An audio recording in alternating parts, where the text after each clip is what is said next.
Morning everyone, how are you guys doing? Today I am filming a video for two purposes, one of which is to update you guys on where my mind is with the Lotus and what's going on and what I think, because I think I have kind of made my mind up that I am going to start looking into selling this car, and I wanted to walk you guys through my thoughts on what I would replace it with. Another reason I'm filming this video is because I have just started a project with TomTom I wanted to talk to you guys about, which is called Life in a Car, where you guys can go and film 7 segments of your life, obviously in a car, and post them on an app. And I will be doing the same, and you guys will have the opportunity to feature in a film that will be premiered, and all the links will be in the description, and I'll talk about it again at the end of the video. But basically, I want to talk to you guys about the car and also about TomTom and what they're doing, and I thought it would be fun if we could just do that and take the Lotus out for a drive and have a little chat. Because this car has been really good to me, but I think it is time for maybe an update. And we have a sick sailing boat, which is having a little bit of a party right there. But anyways, let's talk about this car. I got this car in December of last year, so not that long ago, and it has been absolutely amazing to me. I love this car to bits, and I've been on many adventures all around Europe. I've been to Geneva, I've done Gumball, I've been around Europe a few times and put many kilometers on this car and thoroughly enjoyed it. It's had several looks. It's had the matte black look with the red stripes, and then it's also had this whole Gumball look with the chrome black wrap with matte black sort of accents and all the Gumball stickers all over it, which I've kept on the car. But I'm thinking that it is maybe time to start considering saying goodbye to this car and moving on. So let's hop into the car, get driving and chat. Got the aircon on full. It is boiling hot in Monaco here. It's like 32 degrees Celsius. Let's drive around and I'll talk to you about why I got this car to start with and why I'm considering getting rid of it. So I got this car mainly because I wanted to get a little sports car that was good fun, but not crazy expensive to run, and also fairly easy to sort of drive and have a good time with.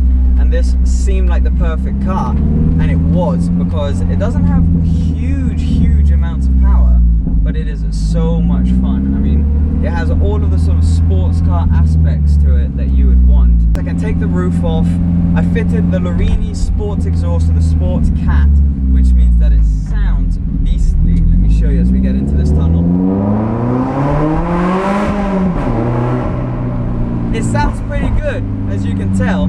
So it has that, and it's so light. It weighs, with me in it, about 900 kilos, just over, which is absolutely nothing. I mean, it has around 150 horsepower with this exhaust, which means that it still does go. I mean, it's still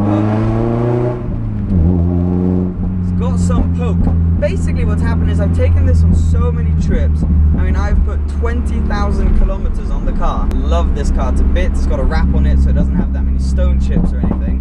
One of the reasons I got this was so that I would learn how to have a sports car and not go crazy and get some ultra powerful car that would end up being dangerous for me, because, you know, before I bought this, I didn't have that much experience with crazy powerful sports cars. So I figured, why not get something where I can learn the ins and outs of driving this type of mid-engine car and then maybe work my way up. This was perfect, and it really did that. I feel like I've learned how to drive this car to its full capacity. I've had it on track, I've had it on little country lanes, and it has been absolutely amazing. But it's about time maybe to upgrade. You guys tell me what you think I should go for and what you would do, but I want something, again, a 2-seater car with a bunch of character that's not crazy expensive, but the same sort of feeling of exclusivity and sense of event, kind of, which this car gives me. So whether that's done with me adding an exhaust later or anything like that, that could be cool. I do love the Lotus brand, so I am thinking of staying with Lotus. There are other options like an R8 V8 or a Porsche 911 or things like that, but the way I'm going now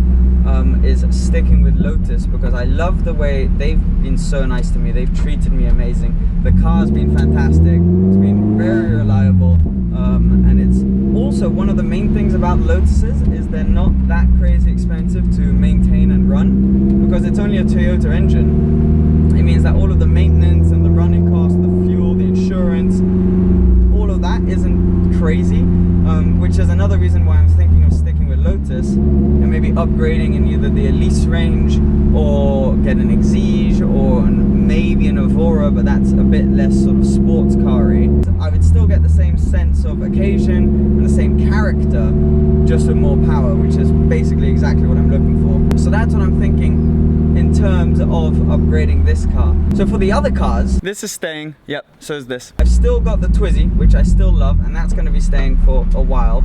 And then I've obviously got the Renault Megane at the moment, which is amazing, and that's going to be staying for a little while longer. I'm not sure entirely how much longer I'm going to be keeping that, but I do really like that car, and it means I don't have to put all that many miles on this particular car. I can sort of cruise around in that and take this out on a sunny day, or if I'm going on a road trip or anything like that. So that's the situation I want to keep, is, you know, garage update wise, is still have a daily driver, but then upgrade the sports car is what I'm thinking. So let me know what your thoughts are in terms of that.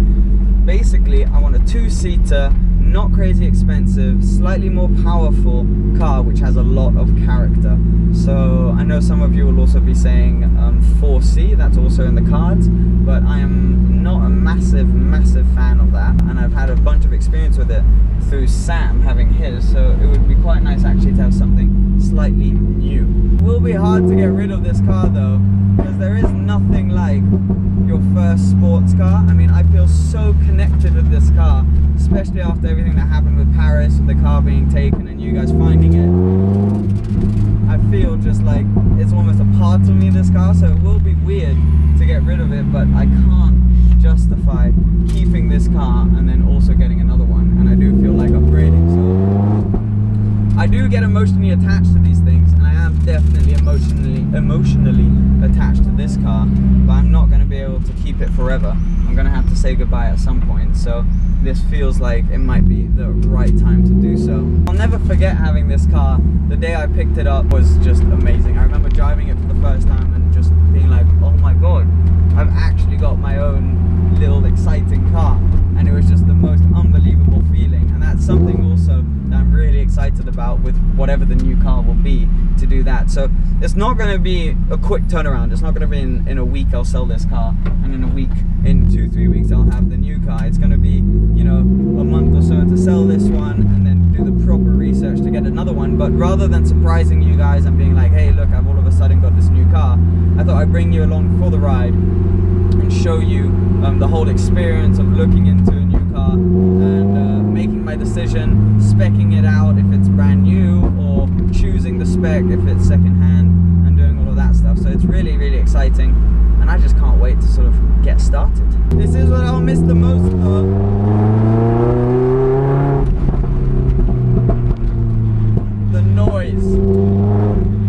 The noise from this Larini exhaust, naturally aspirated engine, is just something else, and whatever could replace this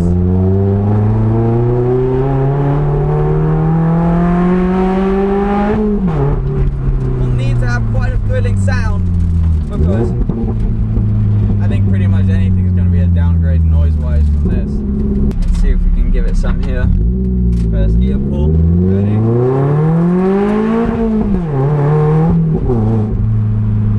Yeah, that'll do, honey, that'll do. There's a tunnel here, so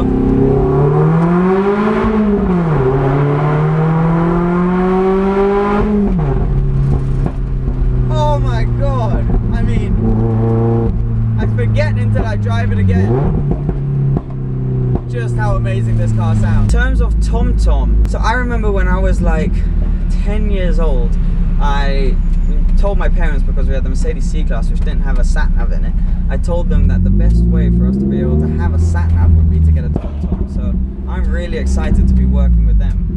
Did you hear that pop, by the way? That was flipping madness. And to be able to work with them on this new project, Life in a Car, is really exciting. It's something that you guys can all get involved in as well. I'll be doing it, you guys can do it, and we can all compete together to get our spot in the TomTom premiere.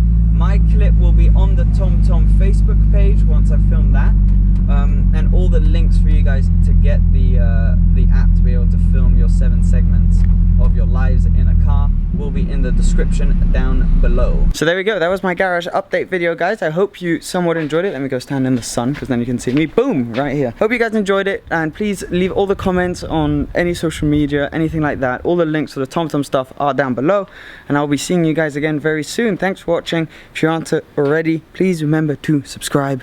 Cheers.